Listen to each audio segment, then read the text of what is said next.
History is boring, yes, but why? Because it is long and elusive? We do not complain that great rivers never cease to flow. Is it because economics is so dry and mind-numbing? Perhaps. But perhaps the real lesson is that rich and powerful people have done so deliberately to put you to sleep. Deliberately, so you'll never understand what they're doing to you. Part 4. The Civil War Years. 1820 to 1860 are considered the antebellum years, the years the United States came of age. During these years, the nation was transformed from an underdeveloped nation of farmers and frontiersmen into an urbanized economic powerhouse. As the industrialized North and the agricultural South grew further apart, westward expansion brought fierce debate over expansion of slavery, especially in the cases of Texas and Missouri. The Industrial Revolution made the U.S. the leading world power by the end of the century, but the agricultural Deep South was left behind by this progress. In 1844, the Bank Charter Act was granted by the Bank of England, which gave sole rights to issue banknotes tied in turn to gold reserves held in due proportion. These special new powers further centralized the bank ahead of the Civil War. In 1846, the U.S. had a war with Mexico, which was tied to a lot of the same bullshit. Oh, not again.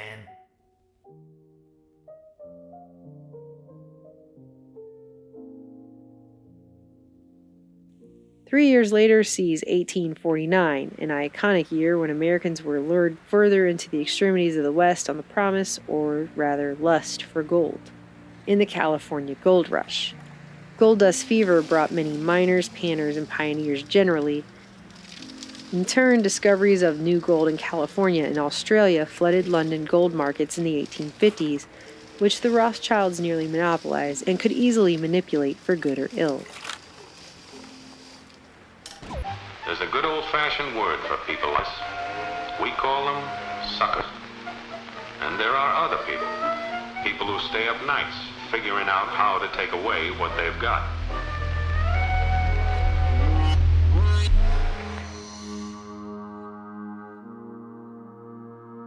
As you see, the top hat is still worn, but today only by a few. We are at a historic turning point. Money as debt is a form of slavery. It's changed everything. Congress, in essence, has ceded total control of the value of our money to a secretive central bank.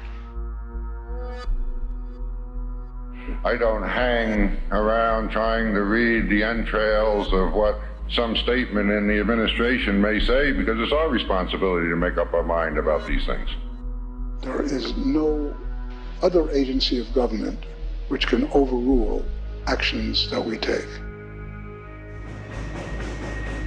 Picture a party of the nation's greatest bankers stealing out of New York on a private railroad car under cover of darkness, stealthily hiding hundreds of miles south. The key difference with the CBDC is that central bank will have absolute control, and also we will have the technology to enforce that. It's a secret meeting at the time. They told nobody about it. The details came out later, but this is the place where the most important people in the world first came up with the formal plan to create the Federal Reserve. This place is crazy. I have alleged that there is a money trust. Better for the state relative to cash. Hi, welcome to Jekyll Island. To begin, first make a selection at the top. Second, please ensure cash on the left or credit card on the right. We have mineral deposits beyond belief. During the 1850s, the discovery of new gold in California and Australia poured new gold supply into London markets. Markets which the Rothschild banks admittedly held under near monopoly and could easily manipulate, for good or ill. In fact, the World Gold Council marks 1850 as the, quote, watershed year for gold, as the year when gold production dramatically expanded tenfold, when the precious metal became the de facto international gold standard in every major country save China. Until this point, only Britain had a true gold standard, thanks to a more or less random determination by Sir Isaac Newton under his role as Master of the Mint circa 1717.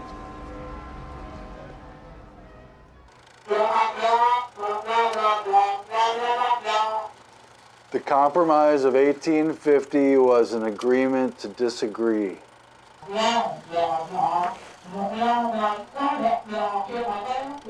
The Compromise of 1850. Senators Henry Clay and Stephen Douglas broker a shaky accord admitting California as a free state, but leaving the rest of the Mexican cessation a shady, unregulated zone of slavery. It also strengthened the Fugitive Slave Act, which compelled Northerners to capture and return escaped slaves back to slave states. Meanwhile, historians mark 1850 in London as a point when a gentlemanly capitalism composed of white-collar financiers, shippers, and insurers provided the real drivers for economic growth in the empire. By the 1860s, historians mark the internationalization of the discount market, but we'll just call it cheaper by the dozen on a global scale.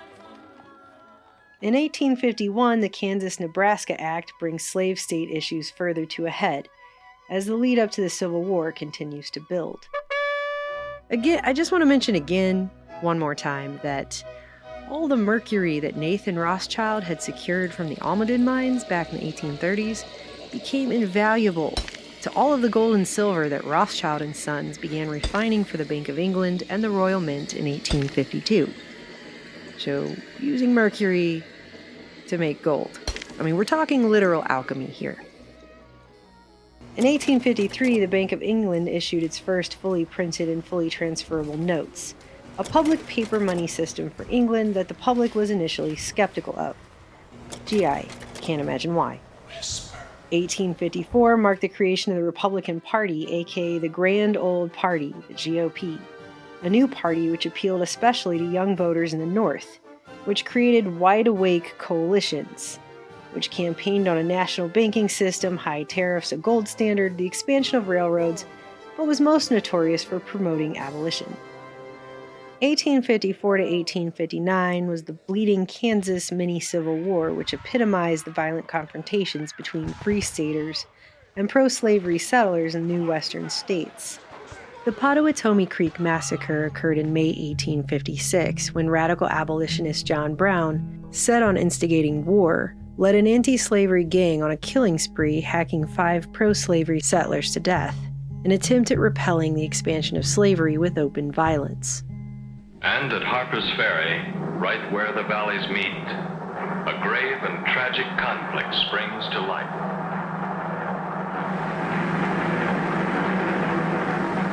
I, John Brown, am now quite certain that the crimes of this guilty land will never be purged away, but with blood. In 1859, the same John Brown led the failed raid on Harper's Ferry in Virginia, attempting to incite an all-out slave revolt. Brown was captured, charged and tried for treason, insurrection, and murder, and publicly hanged. Ironically, the first person Brown's men killed in the raid on Harper's Ferry was a free black man named Hayward Shepherd. At the time, Southern papers decried Brown as a fanatical militant lunatic who went around indiscriminately killing people in cold blood, and thus justice was served, while newspapers in the North published ballads in Brown's honor and compared his gallows to the cross of Jesus Christ. Although Brown's raids didn't lead to the slave uprising he sought, the intense publicity surrounding his trial and execution served to escalate tensions between the North and South that led to the long-threatened secession of Southern states and ultimately the American Civil War.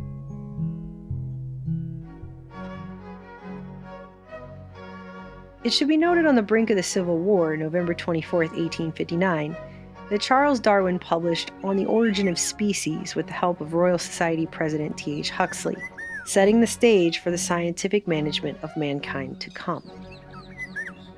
As of 1860, the North accounted for 90% of U.S. manufacturing as well as banking, with more than a quarter of its population living in urban city life. As of this same year, the economic value of slaves in the United States exceeded the invested value of all of the nation's railroads, factories, and banks combined.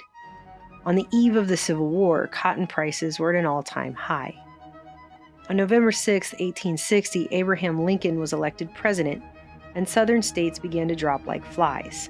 South Carolina seceded first on December 20th, and the first 7 Confederate states began to form a government by February 4, 1861, just a month before Lincoln's inauguration, which was surrounded by warnings of conspiracy and assassination.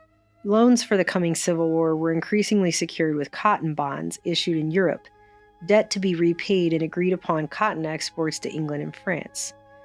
The importance of cotton produced with slave labor made the Confederate leaders confident of the financial, diplomatic, and military assistance they needed for victory.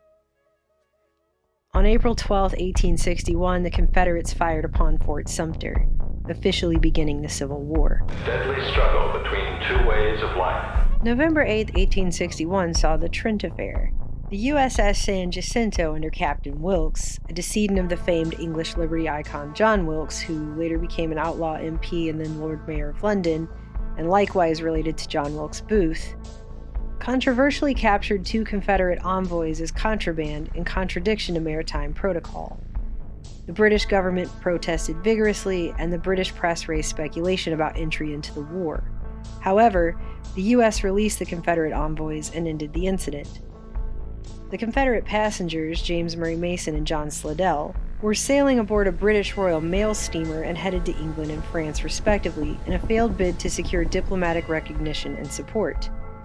However, Slidell did succeed in gaining a $15 million loan from Parisian banker Baron Émile d'Allenger, who just so happened to marry Slidell's daughter, Matilda. Allenger, a former Rothschild employee who opened his own competing firm, issued cotton bonds in 1863 to support the Confederacy, and afterwards was heavily invested in Southern railroads and the Reconstruction economy. Throughout the Civil War, private British ships broke blockade to send arms, munitions, and other supplies in exchange for cotton and tobacco at Southern Confederate ports. Manchester, England, whose economy was dependent upon textiles made of cotton, plummeted into economic disaster. To avert it, its industry players sponsored multiple Confederate warships, including the CSS Alabama, built in 1862, memorialized in the folk song Roll, Alabama, Roll. In the midst of the Trent Affair came an account about the Rothschilds that was rather reminiscent of their Waterloo triumph. Though the Mason and Slidell issue was quelled within a few days, the Rothschilds apparently took such advantage of the capricious markets during the interim period that a scandal erupted. On January 29, 1862, American newspapers accused the London Times, owned in part by the Rothschilds, of abusing its powers by deliberately misreporting. Quote, "We remember few instances where the rightful power of the press has been prostituted to a worse purpose than was the case with the capture by Captain Wilkes of Mason and Slidell." The Rothschilds principally owned the London Times. They wished to lower the price of British funds. They consequently set the Times to thundering about a war within the United States. The funds suddenly dropped down 3 or 4%. The Rothschilds then buy up, by their agents, 10 to 20 million pounds sterling. And then, before our reply to the British demand for the surrender of Slidell and Mason was known in England, British funds were permitted to return to their original place, and the Rothschilds pocket an immense sum in a few days. Thus, a very privileged timing of information. While ordinary readers were digesting news that, quote, fluctuated in the most uncertain way, thus misdirecting speculators, the Rothschilds allegedly received a private dispatch assuring them that Mason and Slidell would be given up. Other financiers, believing public accounts, lost substantial sums. And that is how it works. Rep. Thaddeus Stevens, a House Republican and chairman of the Ways and Means Committee, was perhaps a leading advocate in Congress for debt-free greenbacks backed by direct credit of the government. He warned in his February 20, 1862 floor speech that the currency plan was weakened by the Senate, who revised the bill to define paper money as legal tender for all purposes except duties on imports and interest on the public debt. a significant exception said to be added at the direction of the bankers. Rep. Stevens decried this undermining of debt-free money, stating, "I have a melancholy foreboding that we are about to consummate a cunningly devised scheme which will carry great injury and great loss to all classes of people throughout this Union except one. It is true, there was a doleful sound from the caverns of bullion brokers and from the associated banks. Their agents were soon on the ground and persuaded the Senate, with but little deliberation, to mangle and destroy, and so disfigured and deformed it that its father would not know it. Instead of being a beneficent and invigorating measure, it is positively mischievous. It now creates money, and by its very terms, declares it a depreciated currency. It makes two classes of money, one for banks and brokers and another for the people.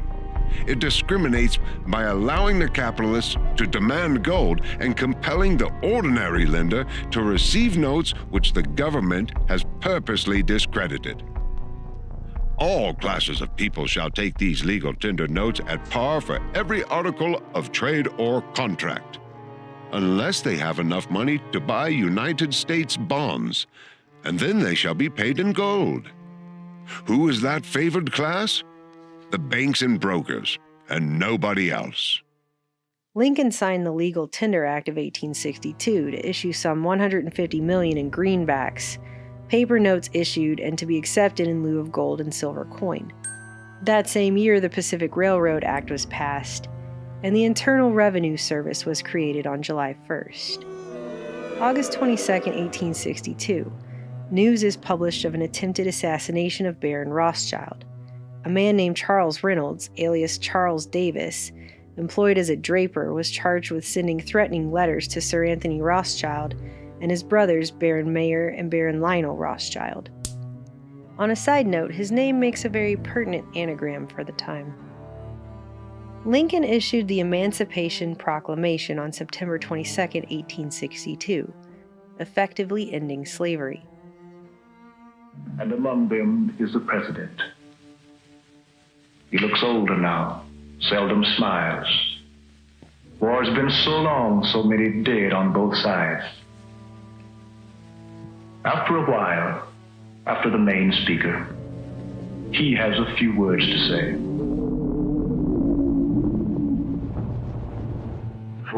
77 years ago, our fathers brought forth on this continent a new nation, conceived in liberty and dedicated to the proposition that all men are created equal.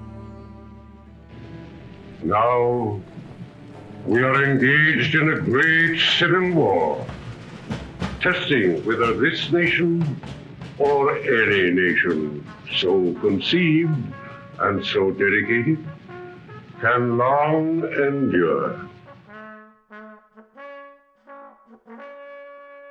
At the time the National Currency Act was signed, on February 25, 1863, there were more than 10,000 different varieties of paper money, many of which were discounted in value when exchanged for gold, silver, or usable merchandise. Opposed by Thaddeus Stevens, the National Currency Act of 1863 and the supplementary 1864 National Banking Act overhaul officially put the U.S. government back into banking for the first time since Jackson's mortal wound to the Second Bank of the U.S. In the midst of the Civil War, the federal government now created the confusingly named First National Bank in Philadelphia, which became the first private commercial bank authorized to issue federal banknotes, in part designed to accommodate swelling federal war loans. The bank is considered the foundation of the U.S. banking system and precursor to the 1913 Federal Reserve Act, and effectively taxed state banks out of competition. That our nation shall have a new birth of freedom, and that government of the people, by the people, for the people, shall not perish, from the earth.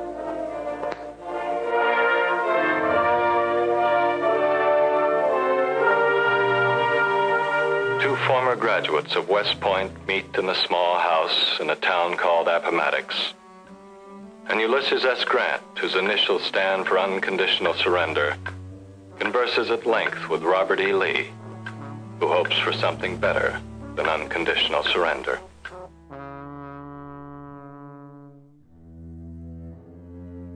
On April 9, 1865, Confederate General Robert E. Lee surrendered to Union General and future President Ulysses S. Grant.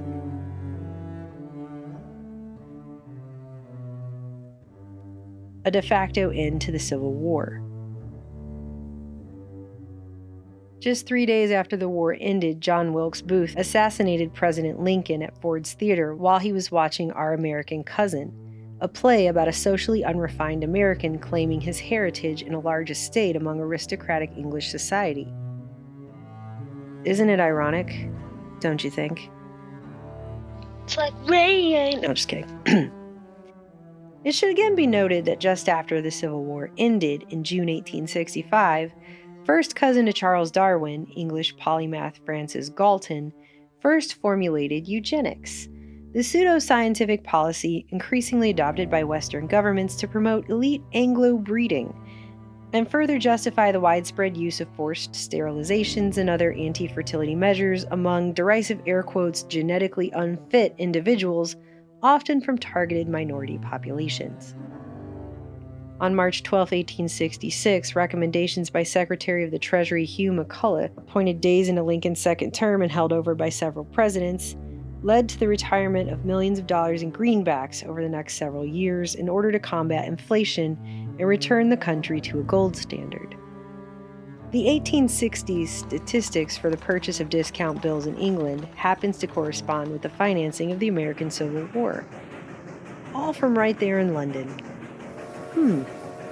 May 10, 1866 saw the collapse and bankruptcy of Overend, Gurney and Company in London, the wholesale bankers' bank, which triggered the Panic of 1866, an international financial crisis that drove the working class to riot, demanding a fix to unemployment and low wages. Meanwhile, the Bank of England got to play its lender of last resort role for the first time. 2 days later, The Economist wrote that the panic indicated, quote, a state in which there is confidence in the Bank of England and in nothing but the Bank of England. Public confidence that the government is backing the bank then became their most important assets, as the same publications during the 1866 panic revealed to shaky investors for the first time that these bankers themselves did not consider the Bank of England to be a government agency. The 1867 Reform Act was meant to address these major issues surrounding labor and cool public rage. But I mean, come on.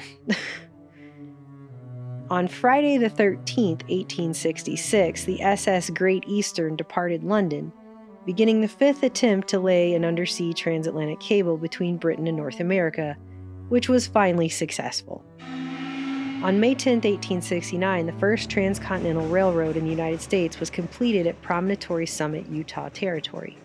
A ceremonial last spike made of gold was laid down on a special railroad tie made of California laurel. In September 1872, an International Arbitration Commission ordered Britain to pay the United States $15.5 million in damages. Britain, for its part, said it regretted aiding the Confederate commerce raiders during the Civil War. We should point out that the 14th Amendment of July 1868, which famously underscores the citizenship and civil rights for emancipated former slaves and everyone else, very important, due process, equal protection, etc., also in the same amendment, but a separate and mostly unrelated clause in Section 4, deals with debts, confirming the, quote, validity of the public debt as appropriated by Congress officially, and reciprocally that the U.S. government would not be liable for any losses or debts connected with the loss of slaves, the debts of the Confederacy, etc., including as it relates to the lending role of British and French banks whose support for the Southern cause would result in financial debt losses. It reads in part, quote, "Neither the United States nor any state shall assume or pay any debt or obligation incurred in aid of insurrection or rebellion against the United States," end quote. So the federal government essentially compelled the southern states to repudiate their war debts, keeping the burden off of the federal government in the reconciled national character, in the reconciled nation. And meanwhile, the post-Civil War period saw the bitter era of Reconstruction, the rebuilding of the Southern economy under explicit martial law occupation, i.e. troops in the streets enforcing order as instituted at the federal level, all while plenty of financial shenanigans and rampant speculation was taking place by so-called carpetbaggers from the North and, of course, from Europe as well. This period of Reconstruction lasted until 1877, when federal troops were withdrawn. This same year, leaders in southern states again repudiated debts, now for the third time in U.S. history. Debts, they alleged, were issued during the Reconstruction period under illicit terms, for fraudulent purposes, and in the spirit of political corruption. You see, come 1909, the 16th Amendment was ratified, establishing Congress's authority to levy an income tax without being apportioned among states as based on population, or really without any major provisos. It was a reform, it was a follow-up to the 1861 Revenue Act, the national taxing powers of which were repealed after the war in 1872, once again regained under a very powerful central government.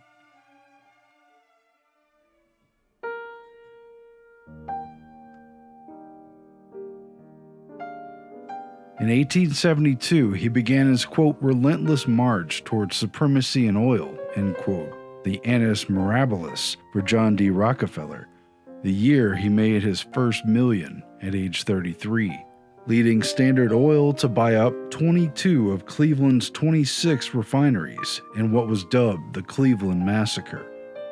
It eventuated in the company's control of over 90% of the oil industry, and Rockefeller's ascendancy as the first, quote, billionaire by 1916, even if it was really only 900 million. Unimaginable wealth grew up around the, quote, Mephistopheles of Cleveland. On the heels of fresh recapitalization in January 1872, Rockefeller launched a scheme that a congressional committee identified only a few months later as, quote, the most gigantic and daring conspiracy ever to confront a free nation, end quote, and was widely viewed, as author Ron Chernow notes, as a dress rehearsal for his master takeover scheme to be implemented in, quote, 1,000 secret, disguised, and indirect ways.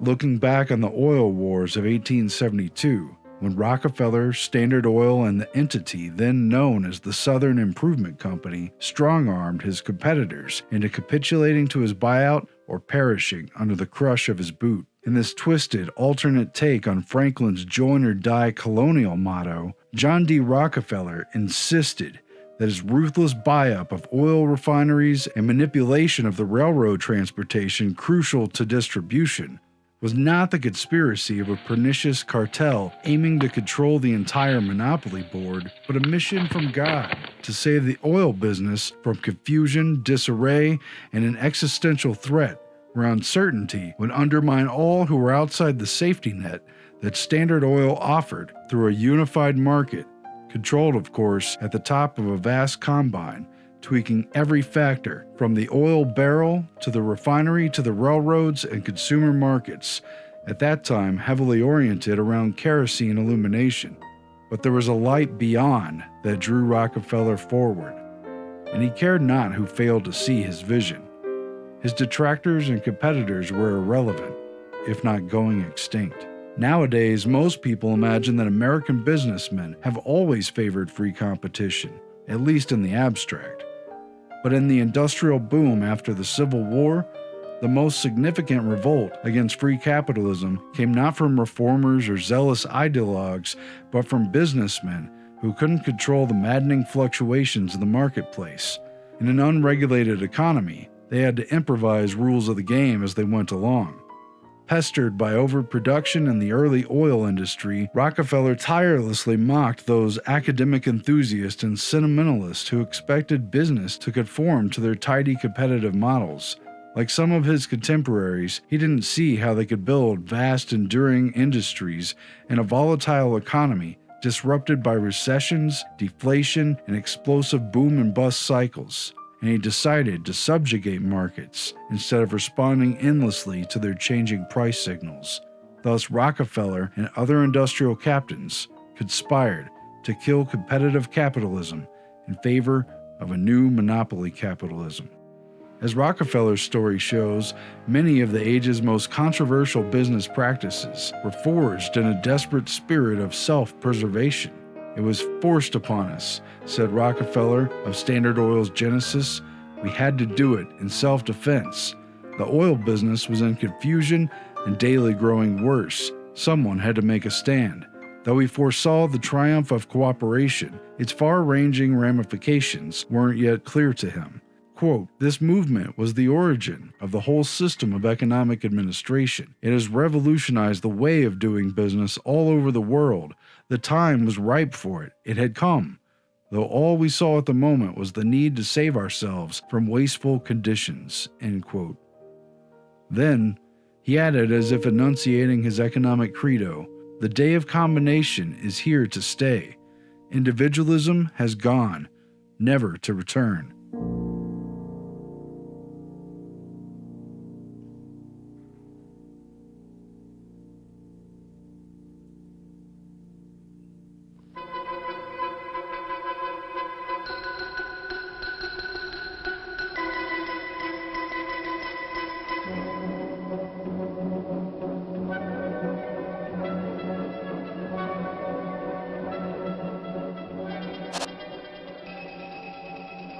Part 5. The Coinage Act of 1873 demonetized the use of silver for making dollar coins in the U.S., which contributed to the Panic of 1873, which ensued after what is by now the usual: speculation and overexpansion. European investors who had been buying railroad bonds suddenly dumped them en masse, setting off a financial depression in both America and Europe so severe that it not only lasted 5 years, but was then infamously known as the Great Depression. That is, of course, until subsequent events were so sucky they stole the name. In 1875 and 76, the Rothschilds played a leading role in buying up shares from the Khedive government in Egypt under a £20 million loan to the British government in order to secure a controlling stake in the Suez Canal, and in turn safeguard their trade route to India. Shortly afterwards, the very leaders who sold their shares were deposed, and a government more friendly to Europe was installed. In 1881, the United States questioned the Bank of England about any holdings it had in Confederate assets. Speculation on defunct Confederate bonds began after rumors circulated claiming that over £1 million in gold still remained deposited in Bank of England vaults to float Confederate credit. Estimates of the alleged gold reserves ranged from 800,000 to 10 million, or even more, but the bank denied the existence of any amount in Confederate accounts altogether. On July 2, 1881, President James A. Garfield was fatally shot during an appearance at the Baltimore and Potomac Railroad Station in Washington, D.C. Though it took another 79 days for him to pass away on September 19th when he succumbed to infection. In the fall of 1881, newspapers ridiculed and attempted to dispel persistent rumors of lost Confederate treasure as mere myth, and particularly in regards to deposits in the Bank of England, allegedly still gaining interest. Claims that ex-president of the Confederacy Jefferson Davis stole $2.5 million in gold were probed, but countered by accounts of millions transferred from a train out of Richmond, Virginia to wagons headed beyond the Mississippi, which were then plundered by demoralized men accompanying the wagons after news of defeat, who then divided up the gold and treasure, with a few making off with just enough to bury, plot, and scheme over. Though widely discussed at the time, none of this is officially admitted. And it would officially go down in history as a myth. Meanwhile, yet another panic struck again, with the Panic of 1884, submerging people into yet another years-long depression. And what's more, their 80s music had no synthesizer. As usual, the depression resulted from bankers being dicks, specifically due to depleted gold reserves in Europe.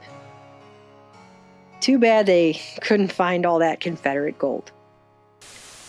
What was by then called the Crime of 73 drove populist demand for silver coinage, with the hope of raising prices for farmers and expanding economic influence outside of the Northeast, where gold interests were strongest. This movement culminated in the Free Silver Movement, which gained momentum over the next few decades. By 1890, the compromised Sherman Silver Purchase Act mandated the Treasury's purchase of 4.5 million ounces of silver per month, and allowed greenbacks to be redeemable in either gold or silver. Meanwhile, the insolvency of the Barings Bank in London triggered the Panic of 1890. Oh, not again. Plunging Argentina into crisis and threatening to crash the entire British banking system, which was ultimately saved after the Rothschilds and the Bank of England guaranteed Barings' debts. Yet as the Barings Bank delved more and more into financial affairs throughout the Americas, it grew insolvent. Troubles in Argentina, which Barings was underwriting, led to severe losses, which in turn triggered the Panic of 1890. Overextended in speculation with lopsided balance sheets, the Barings carried near total holdings of the government securities, not only of Argentina, but Russia as well. Crisis became certain once a nervous Russian crown issued the order to pull out their sums, which proved greater than even this premier Anglo-American financial house had on hand. The governor of the Bank of England, inextricably connected with the movements of the Rothschild house, made the decision to save the Barings from oblivion and the city of London itself from a panic of unparalleled dimensions. However, there was an element of hesitation and reluctance for the Rothschilds to intervene on behalf of their rivals at Barings. It was not a matter of enmity, even though there was undoubtedly some personal and professional rivalry between Rothschild and Revelstoke, i.e. the Barings. Not that so much as a genuine dismay at the extent of the bank's insolvency, end quote. In the guise of rescue, Natty Rothschild used his influence to organize a bailout of Barings that would, simultaneously, solidify the Rothschilds' own dominance while subduing that of the Barings brothers. According to Niall Ferguson, Natty told a counterpart contemptuously that the Barings were finished and might prefer to cut up their remaining capital and retire into the country on 4% a year each, i.e. go the F away. As Niall Ferguson wrote in the House of Rothschild, quote, "The danger was that their losses were so great as to threaten a catastrophe, which would put an end to the commercial habit of transacting all business of the world by bills on London." Natty subsequently made a similar point, saying if Barings had been allowed to collapse, most of the general London houses would have fallen with them. His apparent conclusion was that nothing but government intervention could avert a crisis greater than even that of 1866.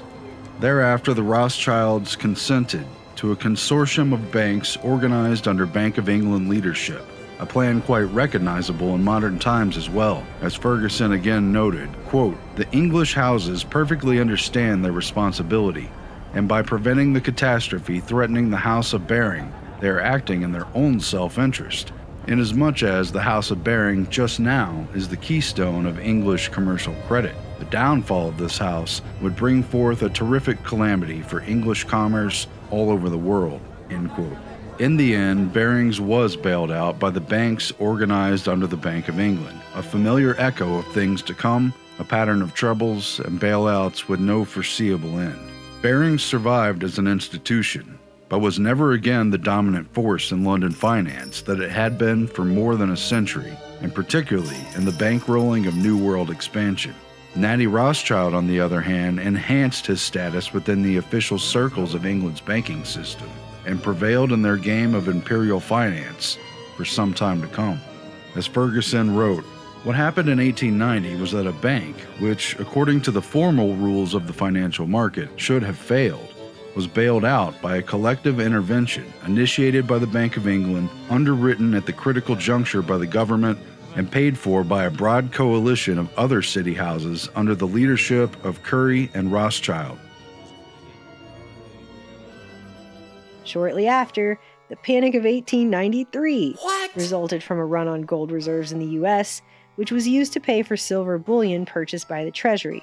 Subsequently, the Silver Purchase Act was repealed, prices and wages fell, and economic depression became the major backdrop of the upcoming 1896 election, with the aptly named Panic of 1896.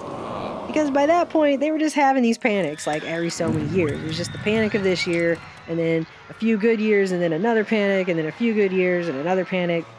Wash, rinse, repeat.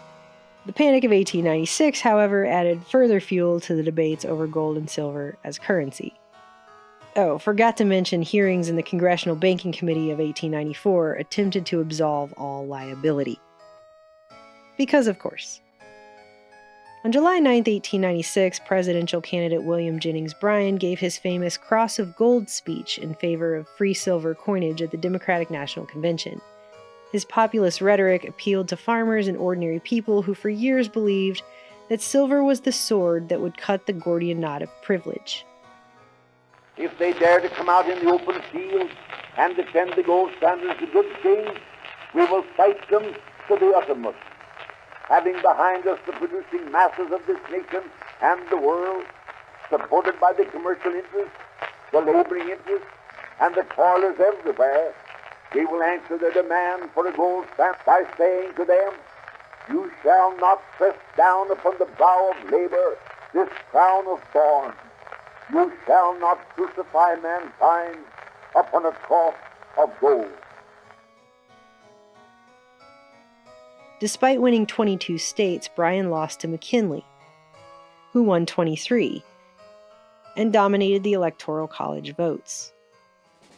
Between 1898 and 1902, President McKinley oversaw the Spanish-American War in Cuba and then the U.S.-Philippine War, pushing America fully into imperialism. McKinley was reelected in 1900, but then assassinated, dying a week after being shot at the Pan American International Expo in Buffalo on September 6, 1901, by a supposed anarchist.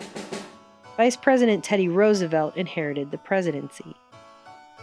But Teddy Roosevelt, too, would preside over panic, with the Panic of 1901. No freaking way. I mean, how many years did you really think we were going to go into the 20th century without another panic? I mean, we haven't mentioned one for at least, like 2 minutes. So, the Panic of 1901 was also known as the Rich Man's Panic, which involved a fight to control the Northern Pacific Railway among several famous rich investors and triggered the first ever stock market crash on the New York Stock Exchange, followed by a recession.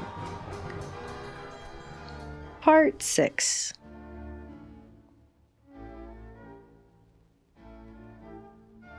Part 6 kicks off with the April 18, 1906 San Francisco earthquake, a devastating 7.9 magnitude earthquake that killed over 3,000 people and destroyed 80% of the city, and equated to more than 1% of gross national product in damages. Foreign insurers pulled their claims, the Bank of England shunned U.S. finance bills, and the U.S. dove into depression, which set us all up for, let's all say it together, the Panic of 1907.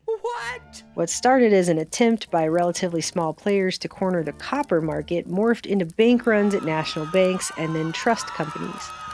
With its deposits threatened, the Knickerbocker Trust requested help from J.P. Morgan, but was turned down and was forced to suspend operations.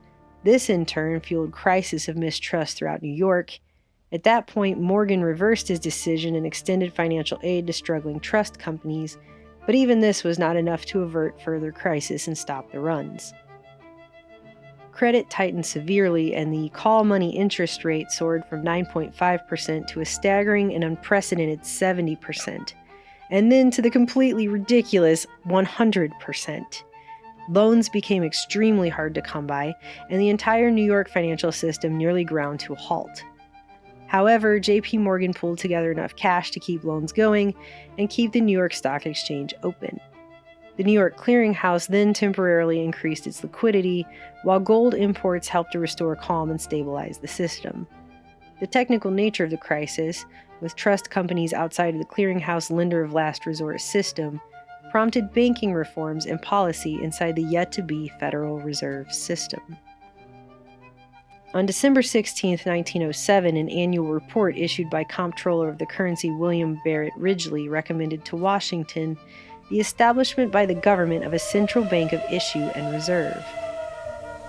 That's right, on the 134th anniversary of the Boston Tea Party. This was in 1907.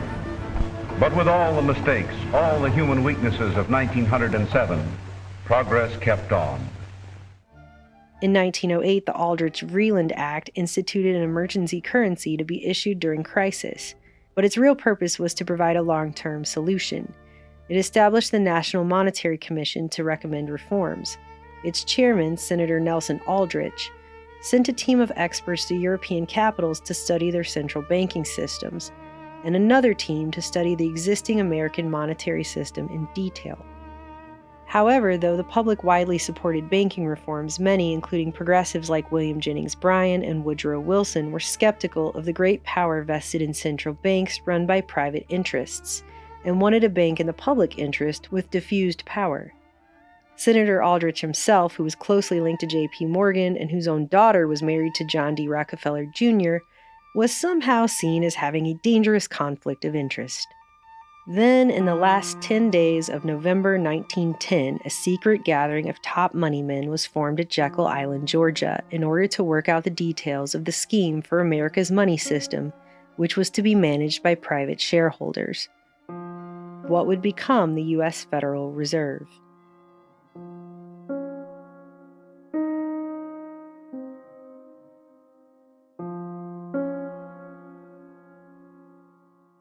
The retreat included leading representatives from New York banks, the J.P. Morgan Company, Kuhn, Loeb & Co., and representatives of the Rockefeller and Rothschild interests, as well as Colonel Edward House, who would soon become future President Woodrow Wilson's closest advisor.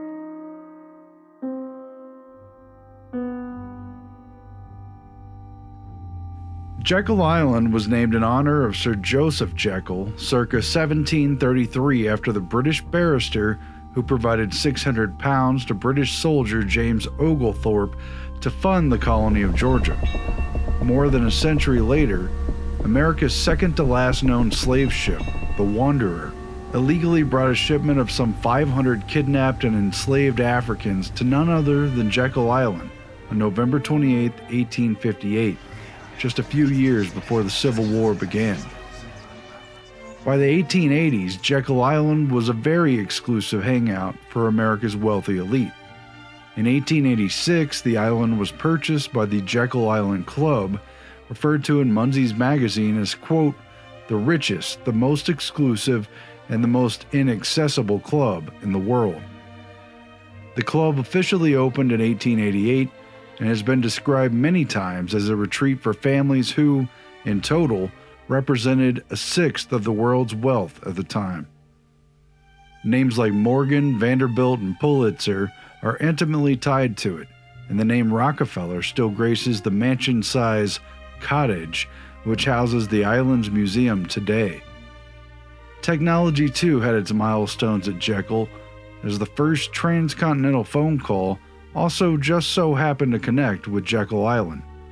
The story goes that AT&T president Theodore Vail, who had a home on Jekyll, had hurt his leg and couldn't leave the island, so an extra 1,100 miles of copper wire had to be laid to allow Vail to participate in the call to the White House, which he did from a parlor in Jekyll Island Club as J.P. Morgan Jr. and William Rockefeller hung out nearby.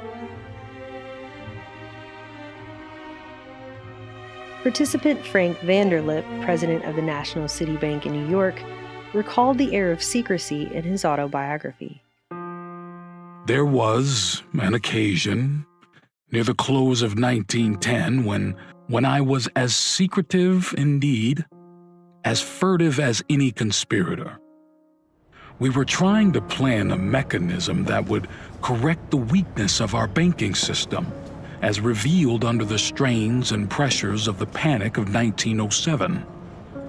I do not feel it is any exaggeration to speak of our secret expedition to Jekyll Island as the occasion of the actual conception of what eventually became the Federal Reserve System.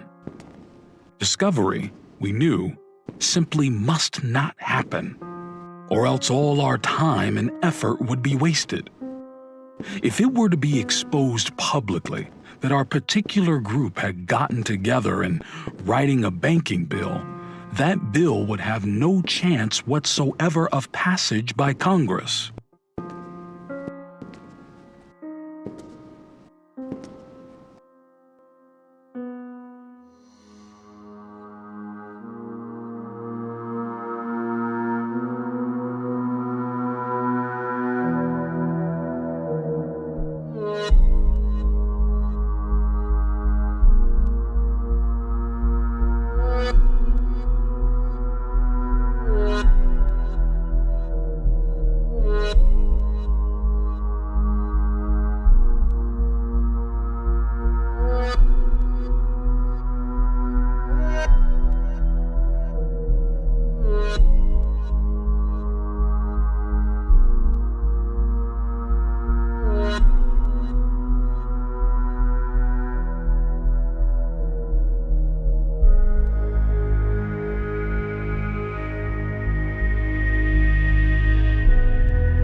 Now spend your money, never done. Spend your money, ha ha. Spend your money, gonna never done. Now spend your money. Oh, spend your money, gonna never done. Spend your... Grate your potato. Ah, grate your potato. Put a little piece of pumpkin in it, gonna make it yellow. Love, girl, love. Love, girl, love. Love, girl, love, girl. Spend your money. Ah! Spend your money, never done. Spend. Oh, mama, gonna spend your money, gonna never done. I know you like it. Oh, money gonna never done. Spend your money. I went down to town the other day. Spend your money. I see all them boys getting bounty. Now spend your money. What I call my money, get $5 go on the trip. Now spend your money. Oh, mama gonna, mama gonna spend your money. Love, God, love. Love, God, love. Love, God, love, God. Spend. Oh, spend your money gonna never done. Oh, you're going too narrow. You're going too narrow. Oh, you put 1/2 yard in it, gonna make it wider. Oh, spend your money, gonna never done. Spend the money. Oh, mama, gonna spend your money, gonna. la nini, la la la la la la la da da da da da do be da do do da do do la do deep la do it la do la do la do. Oh mama, oh spend your money, spend your money, on spend your money now. Spend your money, now spend your money now. I done. Love, God, love, love, God, love. Oh, love, God, spend your. I spend your money, gone now. I done. Oh, spend your money, gone now. I done. Oh, spend your money, gone now. I done.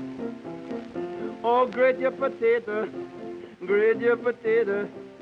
Put a little piece of pumpkin in it, gonna make it yellow. Oh, spend your money, gone now, done. Hey, la, la, la, la, la, la. I'm going, Lord, Lord, Lord, Lord. La, da, da, da, da, da. Spend your money now, done. Spend your money.